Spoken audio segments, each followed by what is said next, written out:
সাংবাদিক বন্ধুদের স্বাগত জানাই। আজ 16th ফিনান্স কমিশন মানে ষোড়শ অর্থ কমিশনের আমন্ত্রণে ত্রিপুরা প্রদেশ কংগ্রেসের পক্ষ থেকে আমরা দুজন প্রতিনিধি, আমি এবং আমাদের প্রদেশ কংগ্রেসের সহসভাপতি শান্তিরঞ্জন দেবনাথ সাক্ষাৎ করে আমাদের দলের পক্ষ থেকে একটা স্মারকলিপি তুলে দিয়ে সেখানে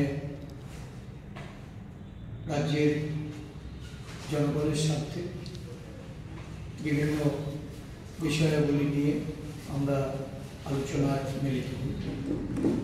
প্রথমেই আমরা রাজ্যের যে আর্থসামাজিক অবস্থা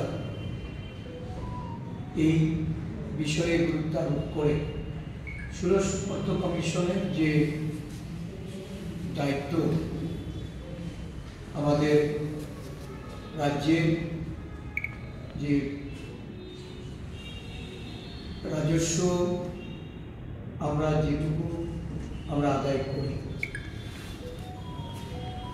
পরিচালনার ক্ষেত্রে রাজ্য সরকারকে তার অর্থনৈতিকভাবে সহায়তা করার ক্ষেত্রে কেন্দ্রীয় সরকারের যে বরাদ্দ, এই বরাদ্দ পঞ্চবর্ষীয় একটা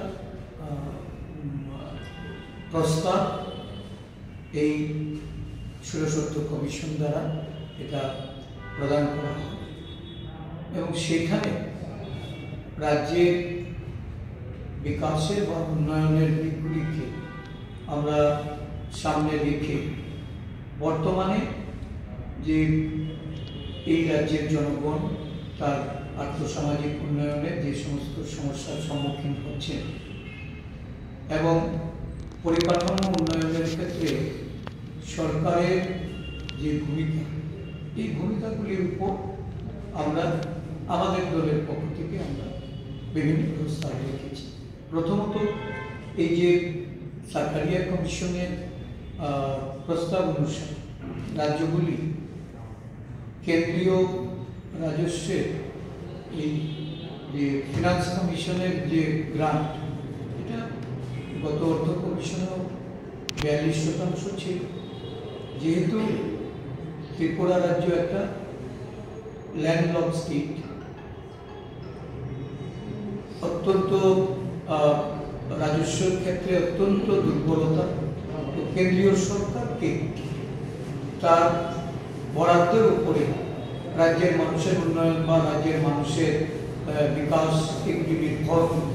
স্বাভাবিকভাবে আমরা 50% রাজস্ব বরাদ্দের জন্য এই ত্রিপুরা জনগণের স্বার্থে এটা আমরা প্রদেশ কংগ্রেস থেকে দাবি রেখেছি এবং আমাদের স্মারকপত্রে আমরা উল্লেখ করেছি যে এই রাজ্যে আমরা দেখেছি বিগত বেশ কয়েক বছর ধরে দিন দিন ঋণের যে মাত্রা এটা বৃদ্ধি পাচ্ছে। গত 7 বছরে এখানে যে বিজেপি সরকার, তার আগের সরকারের সময়ে 11,000 কোটি টাকার মতো, বিজেপি সরকারের 7 বছরে এটা প্রায় 22,000 কোটি টাকার মধ্যে।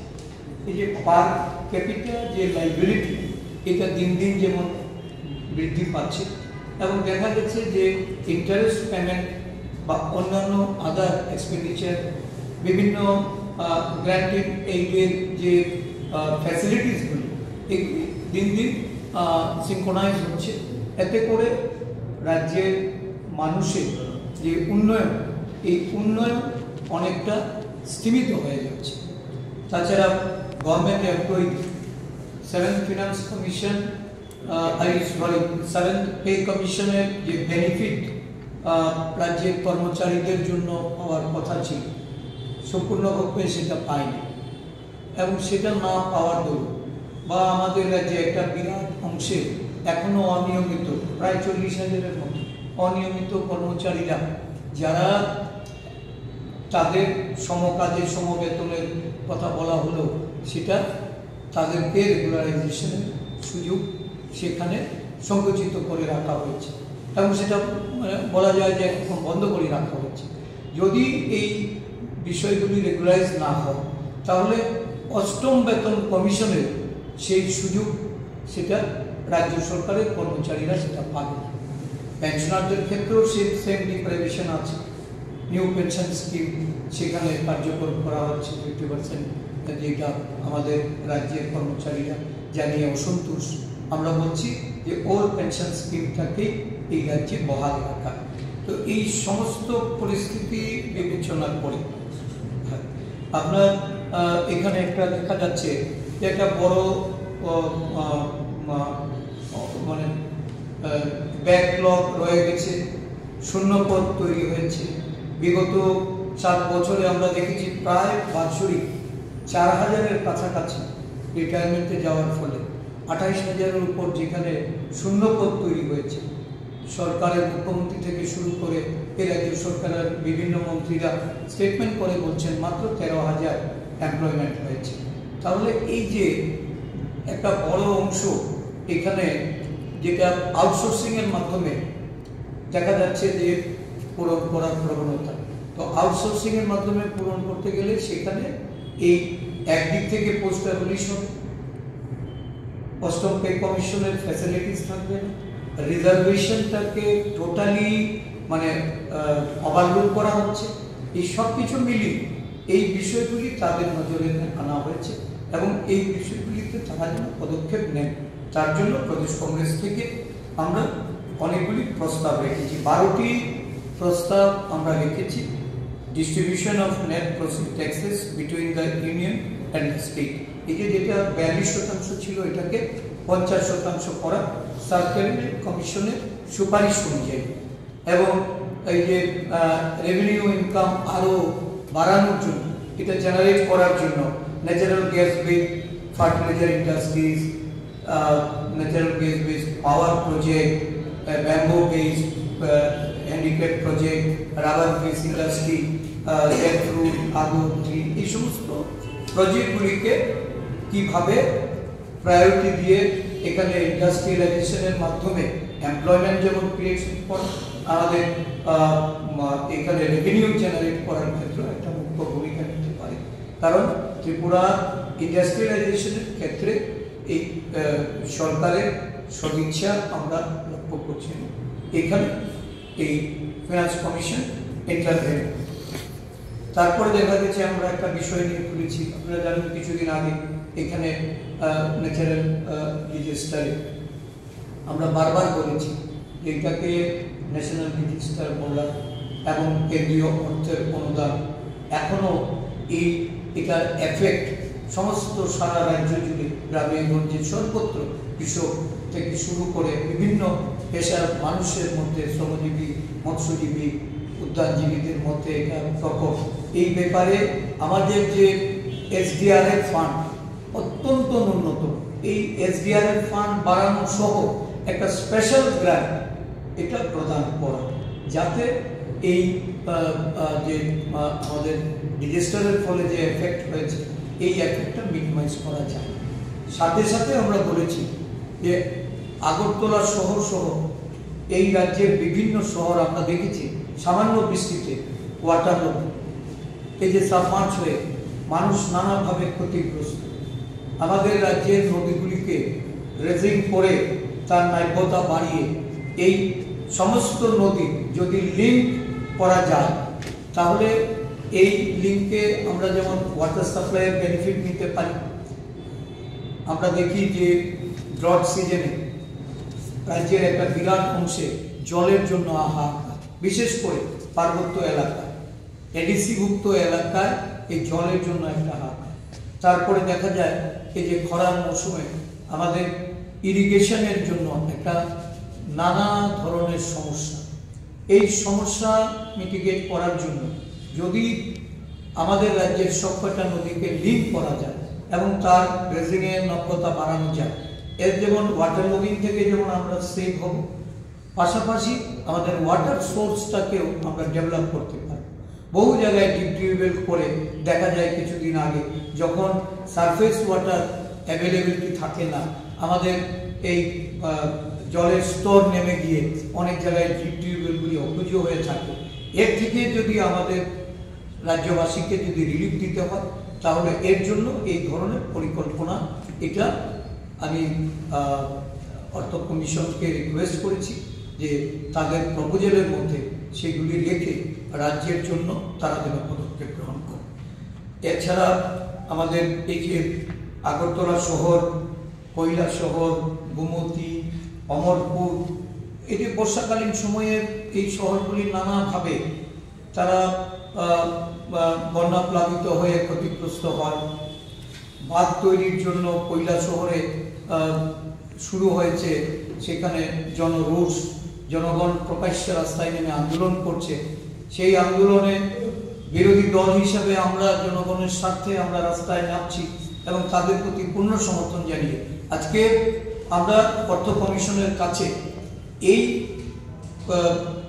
বিভিন্ন নদীর নাব্যতা বাড়িয়ে বাঁধ তৈরির ক্ষেত্রেও আমাদের প্রস্তাবনা প্রদেশ কংগ্রেসের পক্ষ থেকে আমরা রেখেছি এবং গ্রান্টিং এইডে যে সমস্ত প্রতিষ্ঠানগুলি পরিচালিত হয় সেখানেও ফান্ড ইনক্রিজ করা, যাতে এই অর্থের কোথাও যোগানে কোনো প্রতিবন্ধকতা না থাকে।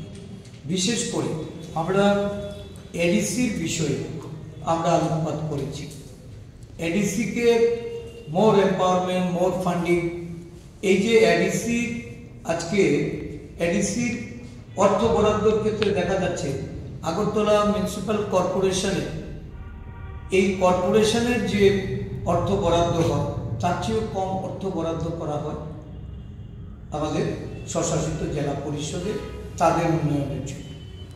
রাজ্যের 2/3 অংশ জুড়ে এই স্বশাসিত জেলা পরিষদের এরিয়া, প্রায় 1/3 বেশি জনসংখ্যা এই এডিসি এলাকায় বাস করে। বিভিন্ন জনগোষ্ঠীর মানুষ, আদিবাসী বা জনজাতি থেকে শুরু করে বিভিন্ন জনগোষ্ঠীর মানুষের সেখানে বসবাস। তাদের শিক্ষা, তাদের স্বাস্থ্য, তাদের রাস্তাঘাট প্রণালী থেকে শুরু করে সমস্ত ব্যবস্থাপনার জন্য যে অর্থের প্রয়োজন সেই অর্থ তারা পায়। এই যে ফিনান্স কমিশনের যে অর্থ, এই অর্থ সরাসরি তাদেরকে বরাদ্দ করার জন্য আমরা সেখানে যেমন আবেদন রেখেছি 125তম সংশোধনীর মাধ্যমে এডিসিকে আরও বেশি এম্পাওয়ারমেন্ট করে তার 3 টায়ার পঞ্চায়েত ব্যবস্থা চালু করে সেই এডিসিকে যেন অধিক ক্ষমতা অর্পণ করা হয়, যাতে তাদের বরাদ্দের অর্থটা আরও বেশি করে সেখানে তারা পেতে পারে। 125তম সংশোধনী, এটা দীর্ঘদিন আগে 2011 সালে এটা মনমোহন সিং যখন প্রাইম মিনিস্টার ছিলেন উনি প্রস্তাব এনেছিলেন এবং এই প্রস্তাবনা দেখা গেছে দীর্ঘ তাল বাহানার পর যখন 2013 আমাদের রাজ্য থেকে এই প্রস্তাবের পক্ষে যখন তারা রাজ্য সরকারের তরফ থেকে যখন সেখানে এটাকে বাস্তবায়নের জন্য তারা সাজেশন রাখে, তখন কেন্দ্রীয় সরকারে কংগ্রেস ছিল। 2020 সালে 5 মার্চ পার্লামেন্টে এই বিলটি উত্থাপন হয়। আজকে জানুয়ারি 2025, 5 বছর এই বিল এটা পাস হয়নি। ভারতীয় জনতা পার্টি সরকার দিল্লিতে 5 বছর এই বিলটি উত্থাপনের পর এটাকে স্তব্ধ করে রাখা হয়েছে। এই বিল পাস না করা মানে আদিবাসীদের যে ক্ষমতায়ন, আদিবাসীদের স্বার্থে স্বশাসিত জেলা পরিষদকে ক্ষমতা প্রদান, এটা ভারতবর্ষের বিজেপি সরকার বা ভারতীয় জনতা পার্টি এটা কোনোভাবেই তারা মেনে নিতে পারে না, তারা মেনে নেয় না।